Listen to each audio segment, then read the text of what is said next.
Hello everybody out there, I'm Chris, Mike, and welcome back to a really late comic book review / countdown.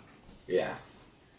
And the books that were in this review were released on February 25th, 2015, the last week of February. So... And we're having a wonderful week, by the way. I told you guys I knew things were going to be late this week. The good news is, books came on time.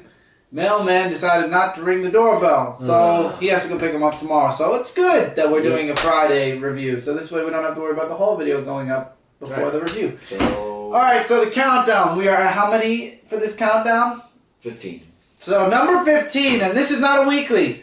It's Red Lanterns 39. God, I'm so glad this book is ending. Oh my God. Did you just see how far that flew? I saw how far that flew. That's how far this book should fly out the window. Baby fighting guys. Where are you? It's like the writers knew this book was ending, so it's like, let's throw all the shit stories that we didn't like, that we knew were going to not sell this book, and let's throw them into the last 3 issues. A baby gets possessed with anger, and it fights Guy Gardner, beats up Guy Gardner, by the way, and then in the end, Guy Gardner says, no, this was the worst book, worse than the weeklies. There is no worse way. Than the I Am Groot issue? No, nothing could be worse than that. That was a waste of money. This was a bad story. Okay, so... Nothing could be as bad as this story. Nothing could be as bad as this week. So even the weeklies are above this. Number 14 goes to, and there's no specific order anymore for these weeklies. They're all the same. Number 14 is Futures End 43. Brainiac is stealing a city from Earth Zero, which is basically the New 52 universe. Superman's back. Lois Lane finds out Superman's back. Mr. Terrific may find out he made a huge mistake, and Batman is trying to get Mr. Terrific's help in order to save the city and the world from Brainiac. And then, of course, there's a scene with Terry and Plastique and the evil Plastique robot. And apparently the Batman Joker composite is still alive. One more week. Well, I mean, one more month. We're going through the last month. You wish now. it was one more week. I do. I really do. Okay, 30. In World's End 21, we find Oliver Queen in the Red Lantern gear. Apparently what Batman left behind for Helena was, or his daughter was, a record of everything. Every living thing on the planet. He basically took data from everything and put it on these 2 little microchips. So basically, Batman was the ultimate doomsday preparer. Yeah. And then, of course, you've got Darkseid trying to prevent people from leaving. Oh, not Darkseid. Yeah, Darkseid's trying to prevent people from leaving Earth 2. There's a scene with Sloan. I hate Sloan so much. There's another scene with, what was this guy's name? Why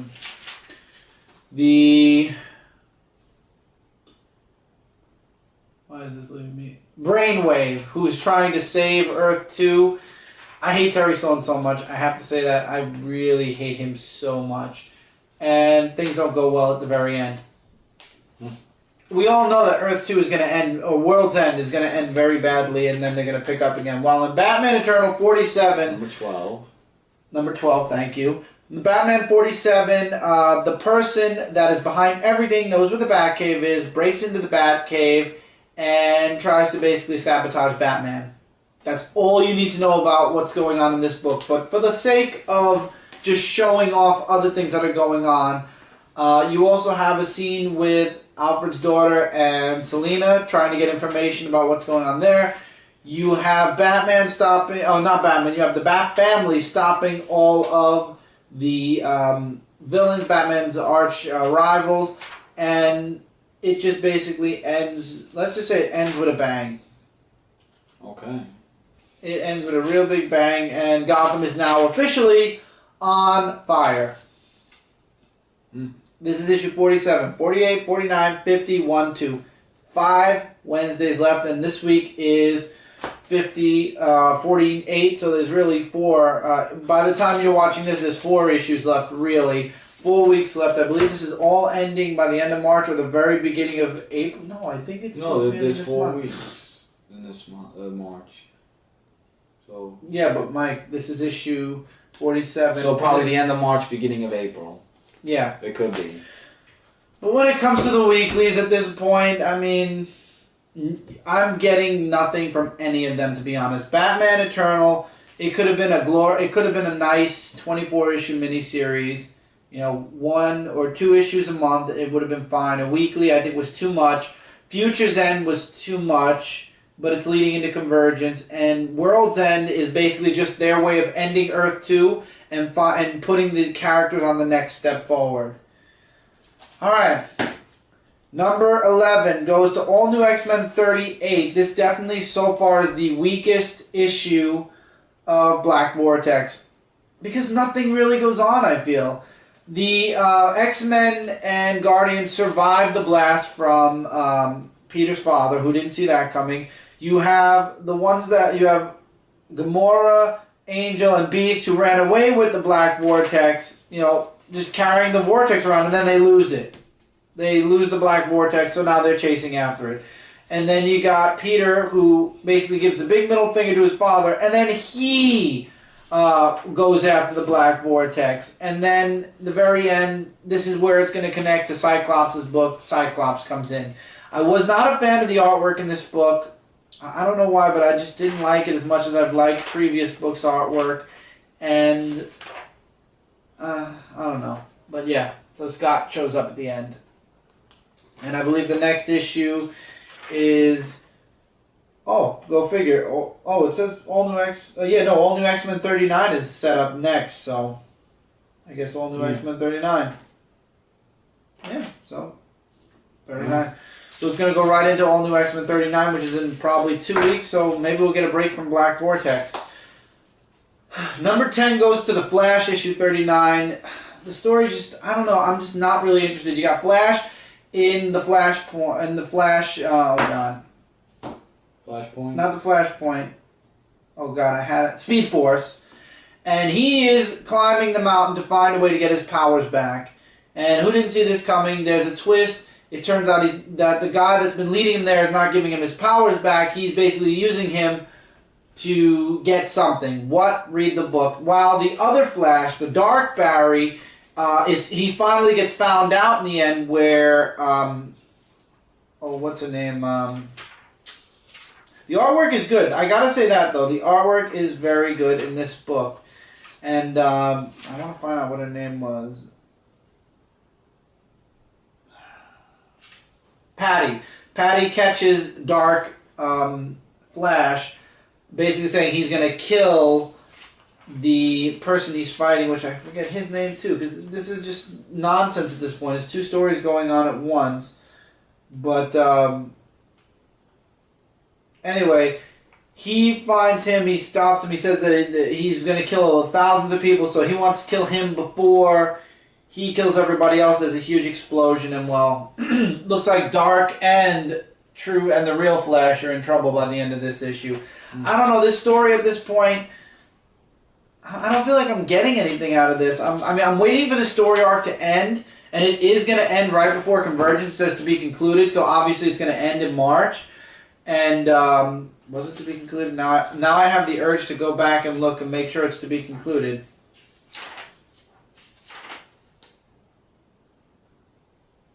The race towards the end. So hopefully it's concluded next month, because I want to get on to the next story at this point, because the whole Dark Flash thing, screwing things up. I mean, obviously Barry's going to have to live with the ramifications of what Dark Flash has done, but again...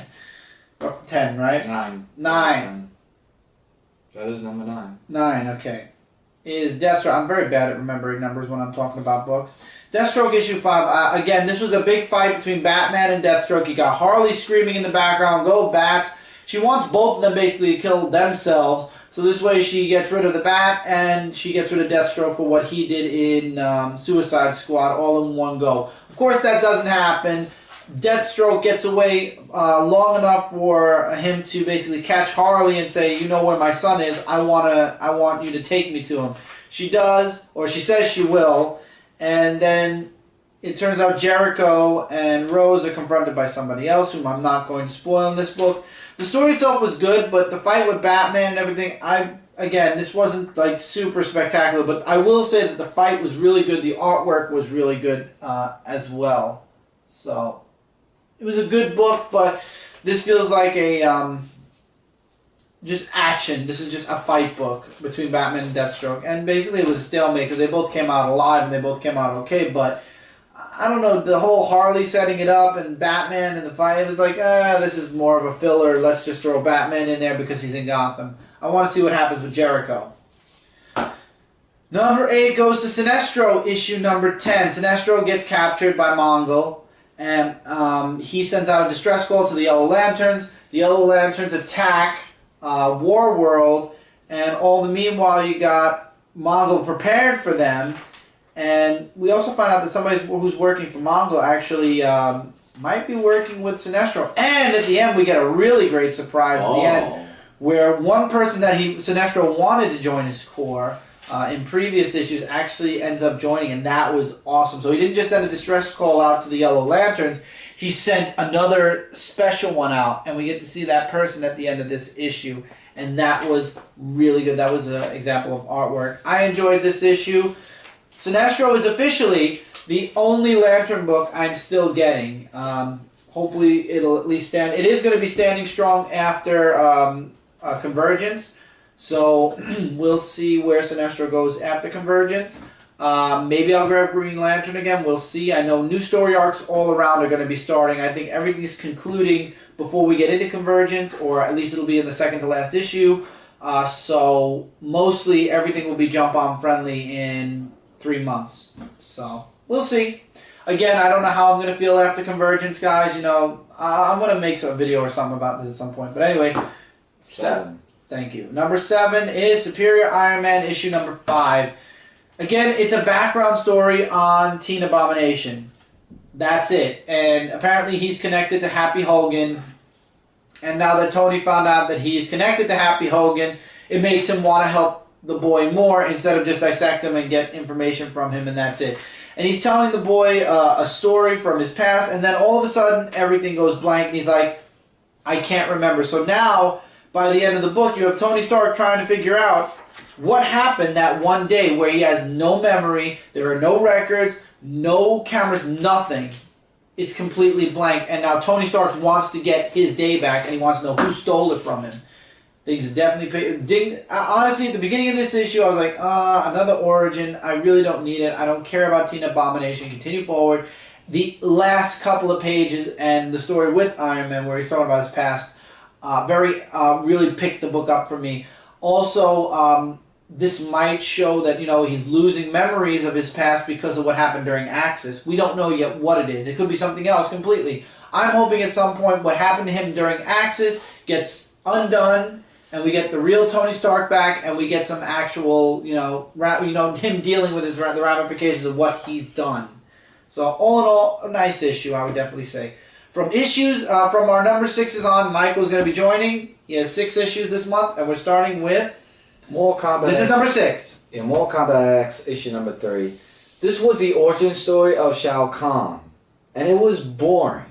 Man, you must be happy that in 2 weeks you get the next issue. I know. The next one is going to be Scorpion from what we saw in issue 1, because the past issues 2 and 3, this story's just going Kotal Khan, I'm sorry. This story's going all over the place. It talks about Kotal Khan's origin, where there's a big war going on, and it felt like I was reading William Shakespeare. Well, the way he talks is very William Shakespeare. Reiko and Guru have talk about this war that's going on. I want to show some artwork that's not too bloody. Cause this is Mortal Kombat, dude. There's your best page. Yeah, this is the best page. The artwork was good, don't get me wrong.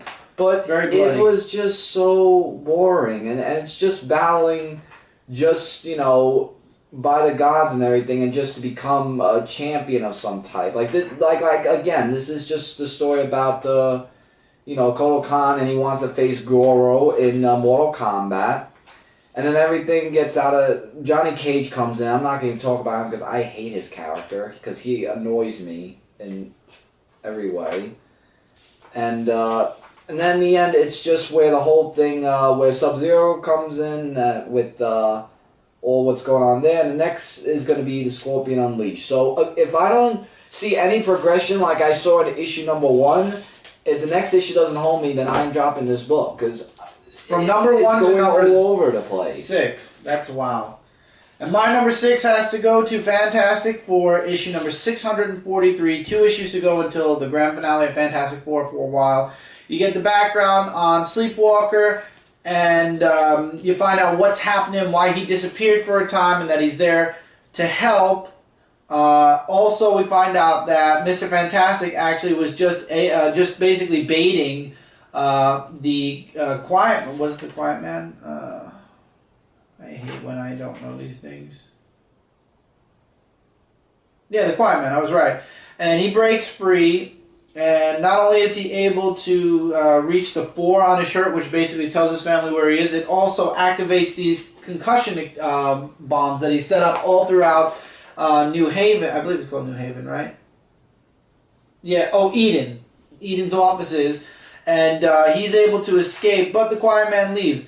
You get the scene with the FF and the Wizard with his son. There was a really nice moment with the son and the Wizard in this. I gotta say that. Read this book. It's really good. And then you got the Fantastic Four and the real Avengers fighting at the Baxter Building.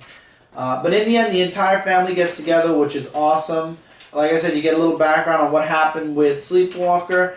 And basically now we're just setting up for the final battle. And the final battle is looking to be against the Heroic Age Avengers. I believe it's the Heroic Age or Age of Heroes Avengers. I forget what they're called. But the perverted Avengers, let's put it that way, from Franklin's Dreams.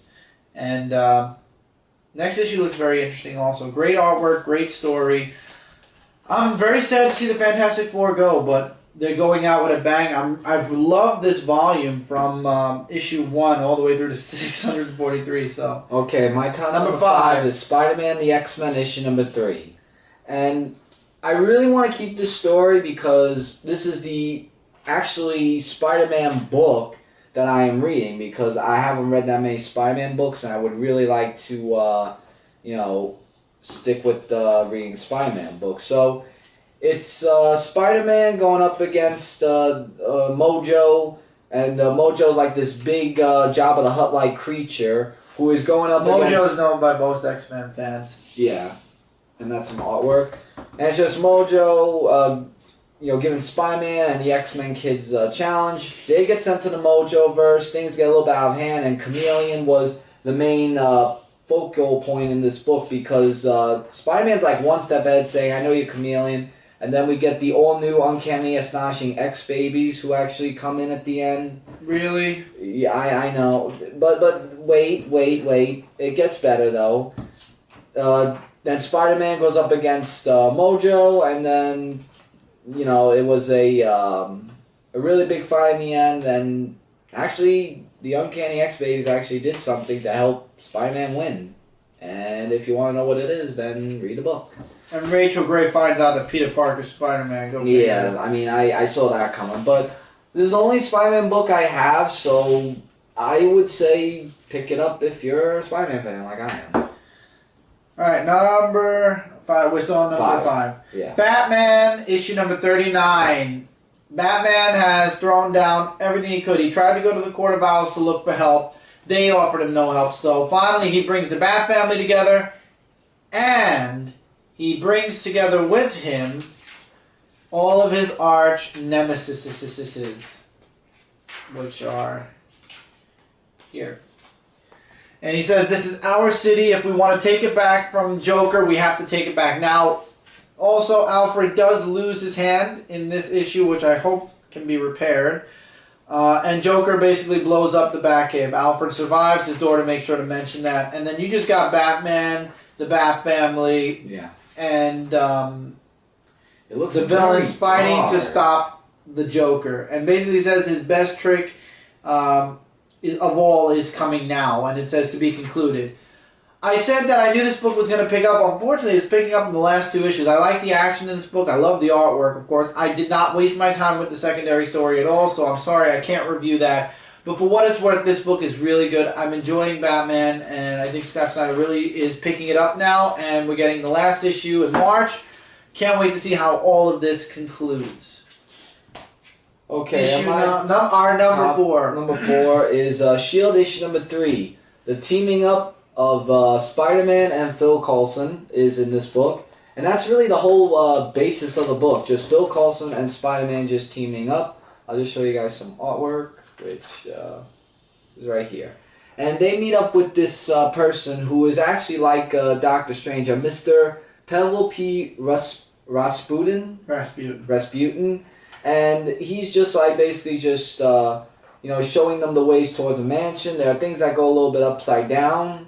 And it's just them just trying to fight off against these dark entities that are around the house.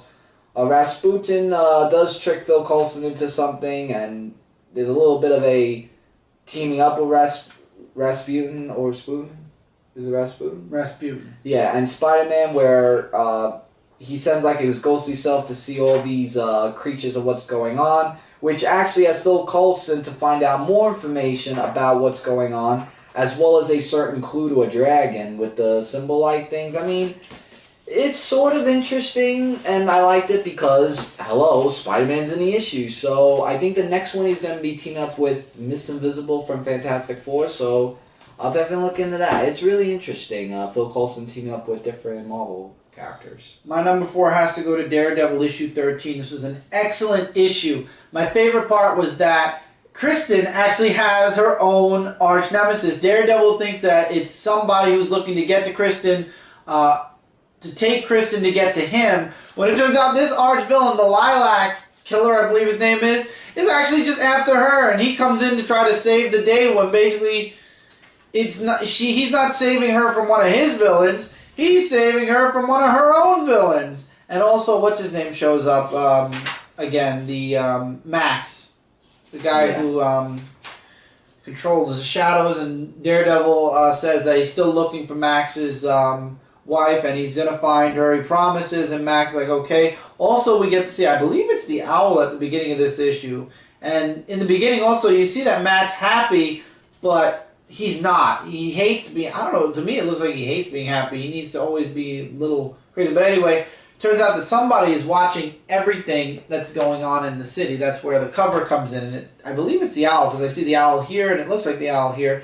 And it turns out, spoiler alert here, the owl is actually working with Max, or for Max maybe, and they're watching Daredevil, and they're making sure that he makes good on his promise to Max. Also, there's a very nice moment here with Matt and Kristen. Not going to give too much away because this book was excellent, and I would definitely say check it out. We're at number 3, and Michael read this, I read this too, but we're going to use Michael's placing for it. Yeah, so Star Wars Darth Vader issue number 2. I love this issue. I love the artwork. The story definitely picked up a lot. I like that it, I know that on the live show, Jay mentioned he hated that it broke away from the main story. I like that it's going in its own direction. Yeah, so it separates itself from the main story. Just like during in Dark Horse, every issue, every comic had a different story going on. This comic now has its own story going on, which is Darth Vader. And Darth Vader is doing like all these the missions of like some about the Force multiplier and stuff like that. And there's like a long dialogue here. And basically, he sends somebody. The captain sends somebody to tag along with Vader to keep an eye on him. Right, and to go after, all the stuff that's going on. So I like how Darth Vader is like saying, there's always something I can do. Like I can, He basically says he can do anything. Basically, he's like being a badass now, like saying, "Oh, the Emperor said I was, so low and everything." Now he's actually using words like saying, "Oh yeah, well I'm going to show you how mighty I can be," and he actually does that. And we find out that the person that was supposed to watch Vader was actually the traitor. Yeah. And Vader's like, "Next time you want to send somebody to watch me, check up on the person yourself. I'm not going to do all your work for you." Exactly. And that was awesome. That was spectacular. This I could say is a Darth Vader book. This was good. Unlike doing the whole roast of Darth Vader like we saw in the first issue with just the Emperor as a guest star. Or however you want to say it. And this is your number 3. This is my number 3. Spider-Man 2099 issue number 9. Miguel goes back to 2099. Except 2099 isn't the 2099 he remembers. It's a barren wasteland. It looks like A war went on, and the world is no longer standing. Civilization is almost completely and utterly gone. I'm going to show you guys some artwork to show you what I mean. I love how it just throws you back into the book. The artwork in this book is spectacular. Who's the artist? So, the artist of this book is... No, I'm just interested because that's really good art. Yes, the artist is... Will Slimney. Sliney? I'm sorry if I said your last name wrong. Wow. But apparently, Miguel wants to know what the hell is going on. He catches these guys that are on survey looking for food or whatever, and he wants them to take him back to their town so he can figure out what's going on. It turns out they're all gone. Where did they go? Well, you could ask Maestro, because Maestro shows up, and Miguel's like, oh, hell, what the hell is going on? And Maestro doesn't remember Miguel at all, but he does realize that he's a time traveler. Isn't Maestro like another version of the Hulk? Yeah, basically. Go figure. But Maestro doesn't remember Miguel. Right. Miguel's apparently not been erased from time, somehow. And the Maestro's like, you're a time traveler, right? And he's like, yeah. He's like, well, take me back with you. And he so easily says, absolutely, let's do it now. And he's like, do you think I'm an idiot? You'd never agree. If you're Spider-Man, you'd never agree to take me back so easily. And then a huge fight between Maestro and Miguel breaks out, and Miguel doesn't do so well. And let's just say in the next issue, we'll see what happens with Miguel and Maestro. But we also get to see somebody at the very end of the issue. So, looks like there might be a 2099 team-up coming against, either against or maybe they're for them. I don't know what's going on, but the one downside to this book is I feel like it's definitely connecting to Secret Wars, like what's going to happen. And how much time we got? I don't know. Well, this is my top number 2. Okay, yeah. Before we get to number 2 and number 1, give us just 2 seconds and we'll be right back at the click of a button. Alright, we're back, and here's your number 2 now. Now, my top number 2 book of this week is Justice League Dark, issue number 39. And it's basically a Justice League Dark team minus Constantine, who's not in the story, versus against Proella, who is a this new villain of the Justice League Dark team. And things don't look so well for them, where these demonic forces are going against Justice League Dark. Their powers aren't good like they were in the other universe, and Madame Xanadu's having real trouble with the force field and everything, as well as Zatanna trying to stay alive. And this is Proella, if I'm saying the villain's name right. And Zatanna's like saying, it's, we gotta give in, and Dead Man doesn't really agree to this, but he's like saying we have to, because we have to just give in. So take us now, Proella, and she takes all the Justice League Dark team. And next now is the House of Hope. So I'm guessing that now the House of Mystery is going to be involved in this. I could tell that this issue is going not in the bad list. I'm just saying it's going. It knows it's being canceled. It knows it's being canceled. Thank you. And but it was interesting. I left a bunch of stuff out because I want you guys to read it. Number 2 in this for the number 2 or number 3 spot is Spider-Gwen issue number 1. Gwen Stacy is now back on her Earth, and she's Spider-Girl again. My one gripe is the first supervillain she faces is, drum roll, por favor. Come on, he has to show up. I know he showed up for this. Yeah. I can't keep going with this. The Vulture. I don't know how I feel about that, and I don't like the Mary Jane. Hasn't the Vulture been a little bit overused in these comic books? Yeah, so I don't like how the Mary Janes are kind of like, they're getting popular now, but Gwen isn't around, and they want Gwen back. And Gwen's father's still trying to reach out to her ever since she revealed that she was Spider-Woman. And it's really just like, okay, she's back in her book now, and they threw her right into the fray. She takes on Vulture, and then we get a little bit of a homage to the final issue where Gwen Stacy falls to her death. So it was a nice first issue. Average book, though, at best right now. I want to see more. A lot of people said, would it have been better if we got the origin first? Yes, but at the same time, they're going to be doing that, I believe, in issue 5 or 6. Yeah. So, I don't know. I'm going to wait to see the next issue before I give my complete and utter final judgment on Spider-Gwen. And my top number 1 book of this week goes to He-Man the Eternity War, issue number 3. You said you weren't too about this book because it's mainly She-Ra. Because it's mainly She-Ra, yes, but in the next book, it's probably going to go back to He-Man. basically, She-Ra is going up against Scorpia and... Why can I now remember the other one's name? Scorpia and... those twin sisters. I can't remember what their names were. But anyway. Yeah, but they're going up against She-Ra. I just want to show some artwork, which is right here. Artwork is fantastic. And they go up against... they're trying to stop She-Ra and the people who are trying to... you know, that on our team. We got a little backstory. Oh, Catra and Scorpia. And they give a little backstory about how she got the sword. She has a fight scene against those two. And basically She-Ra is just one-upped all of them. And I gotta spoil the end. This is the best cliffhanger. She meets with Lord Hordak. Sold.